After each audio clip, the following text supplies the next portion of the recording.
Our job is to report the news, not fabricate it. That's the government's job. Well guys, welcome to 500 plus days later. It's like 28 days later, but the zombies don't try to eat you. They're too busy watching the BBC, soiling themselves in 24-hour fear porn that's pumped out like you take a piss, all hiding behind the sofa like a bunch of bedwetting tossers. It is now the 501st day of 14 days to flatten the curve or save the NHS, which is actually in more trouble now than it was before 2020. But since when did government policy actually need to make sense? It can be contradictory in every sense of the word or outright batshit crazy, a bit like 10 PM curfews and Scotch eggs with your pint, lest you be infected at your local pub.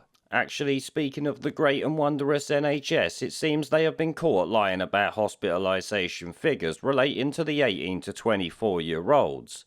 Yesterday, on the 500th day of 14 days to flatten the curve or fuck up the country, we had some NHS chief bint coming out saying 1/5 of patients in hospital are 18 to 24, claiming this was an increase over the January peak that we have already seen.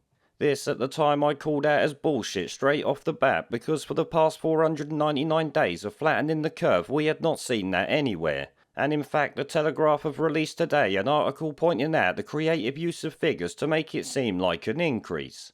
What the real story it seems to be they're pushing is less older people are actually in hospital now, which jumps up the numbers of 18 to 24-year-olds, or should we say the percentage anyway.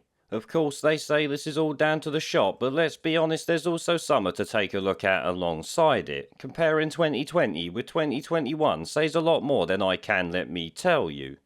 But either way, it's more bullshit aimed at pushing their agenda, which is what they have been doing for the entire 500 days before now. This is obviously on top of their plan to give medical treatments to 16 and 17-year-olds without any parental consent needed. Yep, they can't buy a beer, pay for a hooker or vote in elections, but they can consent to medical treatments in this clown country. In fact, I actually have a video on that subject up on Odyssey at the moment, a cryptocurrency-based YouTube alternative. So if you want to check out that video and find out what I had to say on that, then you'll have to go over there, because this and other videos that are on there will never be seen on YouTube.